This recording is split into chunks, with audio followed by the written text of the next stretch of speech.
Hello everyone, welcome back to my YouTube channel. If you're new on this channel, welcome. My name is DoliveB Creative Director DoliveB Krafties. I'm based in Lagos, Nigeria. And to my old subscribers, welcome back, and I say a very big thank you for all your support so far. In today's video, I will be showing us how to make the trending Zara headwear. Zara headwears come in two forms, either in form of a scarf or in form of a cap. In this particular video, I'll be showing us how to make the scarf version. If you would like to see a tutorial on how to make the Zara cap, please let me know in the comment section. Let's get started. You're a rolling stone, but I'm a cannonball. To make a Zara scarf, you will need your fabric and a thick material called mako or wadding. You can use a very thick wadding. I used mako in this video. I have my fabric cut out, and the measurement I use is 48 inches by 24 inches. 48 inches by 24 inches. The 48 inches part is my head circumference part, while the 24 inches is the length of the scarf. You can decide to use your own measurement. You can make your scarf longer than 48 inches. For the mako, the measurement I used is 18 inches by 3 inches.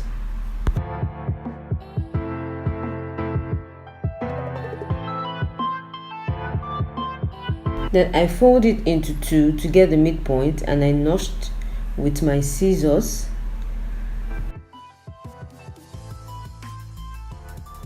I folded the fabric into two to get the midpoint and notched as well. Now the wrong side of the fabric is facing up, and we're going to place the mako on top of the fabric like this, with the center of the mako aligning with the center of the fabric.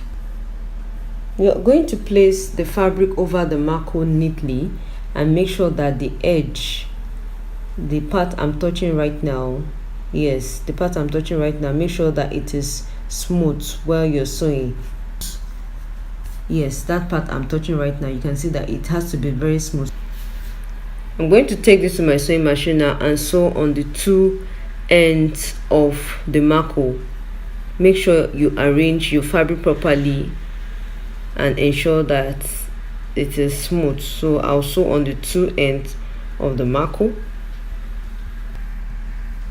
I've sewn it, as you can see, and what I did next was to fold the edge of the fabric in right there. I folded it in, okay, as you can see, and I'm going to sew. Okay, when you're sewing on the fabric and not on the mako, so you need to add a little allowance. I added a 1/4 inch before sewing. What I mean is, after folding the fabric in, I pushed it forward a little bit and gave it about a 1/4 inch allowance, and I took it to my sewing machine and I sew it from the center to my left and from the center to my right. You can hold it down with your office pen so that you can be accurate, or so that you can have a very neat work. Guys, I'm done sewing. As you can see, we are almost through.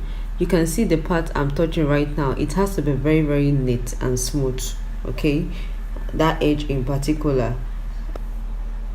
All right, we are on to the final step. So we are going to fold in the edges that we have left. So fold it into two, and we're going to sew. You're going to sew each edge like that all the way down.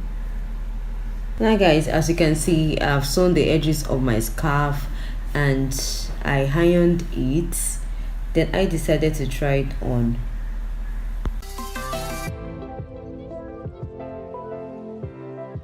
Right here, I just folded the band area of my scarf in once, just to hide the stitches.